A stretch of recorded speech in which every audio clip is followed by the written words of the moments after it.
नमस्कार। आज बात करते हैं इंटरव्यू की, है ना? एक ऐसी चीज जो हमारी जिंदगी का हिस्सा तो है, लेकिन जितनी आम है उतनी ही कह सकते हैं विवादों से भरी हुई। कभी-कभी तो एक जंग का मैदान ही बन जाती है। तो चलिए इसी की जड़ तक चलते हैं। आखिर ये इंटरव्यू है क्या?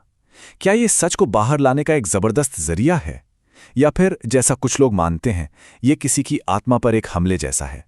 तो इंटरव्यू को लेकर ना दो बिल्कुल अलग अलग नजरिए हैं। एक तरफ वो लोग हैं जो इसे एक आर्ट, एक कला मानते हैं, और दूसरी तरफ वो हैं जो इसे एक जुर्म से कम नहीं समझते। ये बहस बहुत गहरी है। देखिए, एक खेमा कहता है कि इंटरव्यू तो सच की तलाश है, एक कला है जिससे हमें किसी इंसान की असली जीती जागती तस्वीर मिलती है। लेकिन दूसरा खेमा इसे किसी की निजी जिंदगी में ताक झांक मानता है। उनका मानना है कि ये तो जैसे किसी की आत्मा ही चुरा लेने जैसा है। और जानते हैं, आज हमें इंटरव्यू हर जगह दिखता है, मैगजीन में, टीवी पर, ऑनलाइन। लेकिन आपको जानकर हैरानी होगी कि पत्रकारिता में ये चीज सिर्फ 130 साल पुरानी है। मतलब ये कोई बहुत पुरानी परंपरा नहीं है। अब बात करते हैं उन लोगों की जो इंटरव्यू के सख्त खिलाफ थे। और मजे की बात यह है कि इनमें से कई दुनिया के सबसे बड़े लेखक थे। इन लोगों ने इंटरव्यू को लेकर जो कहा है वो काफी तीखा है। जैसे कि वीएस नायपॉल को ही ले लीजिए। उन्हें लगता था कि इंटरव्यू इंसान को सच में नुकसान पहुंचाता है, उसे अंदर से कमजोर कर देता है। उनके लिए यह सिर्फ सवालों के जवाब देना नहीं था, बल्कि ऐसा था जैसे वो अपना ही एक हिस्सा खो रहे हों। और फिर आते हैं रूडयार्ड किपलिंग। उन्होंने तो कोई लाग लपेट नहीं रखी। उन्होंने तो इसे सीधा सीधा एक अपराध कह दिया। सोचिए, एक क्राइम। पर उनकी कहानी में एक बड़ा ही मजेदार ट्विस्ट है।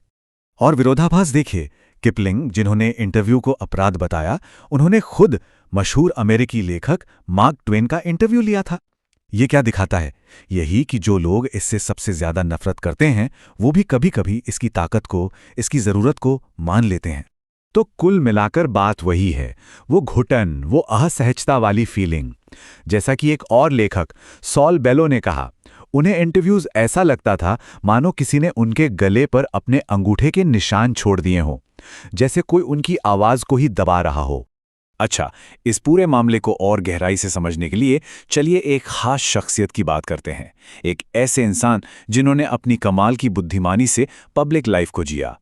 मैं बात कर रहा हूं इटली के महान विद्वान और उपन्यासकार अम्बर्टो इको की। इको के साथ एक बड़ी दिलचस्प बात थी। दुनिया उन्हें एक मशहूर नॉवेलिस्ट के तौर पर जानती थी, लेकिन उन्हें इस बात से चिढ़ होती थी। वो खुद को पहले एक यूनिवर्सिटी प्रोफेसर मानते थे जो बस संडे को नॉवेल लिखता है। उनके लिए उनका असली काम पढ़ाना और रिसर्च करना था, लिखना तो बस एक हॉबी थी। और कमाल की बात यह है कि वो चाहे फिलॉसफी पर लिख रहे हों या कोई नॉवेल, उनका कहना था कि मैं हमेशा एक ही काम कर रहा हूं।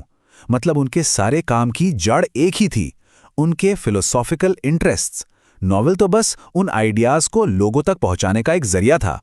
तो सवाल उठता है, एक अकेला इंसान इतना सारा काम और इतना अलग अलग तरह का काम कर कैसे सकता है?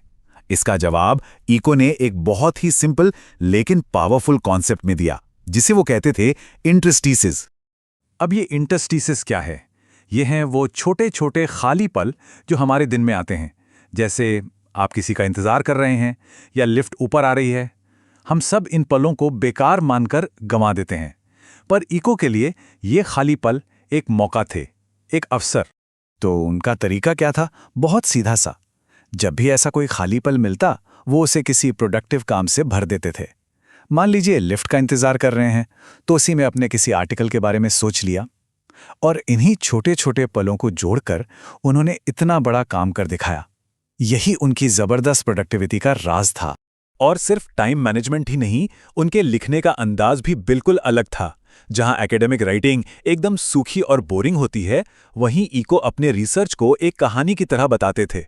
वो ये नहीं बताते थे कि क्या मिला, बल्कि ये बताते थे कि उन्होंने कैसे खोजा, क्या क्या गलतियां की, मतलब पूरी की पूरी रिसर्च की जर्नी।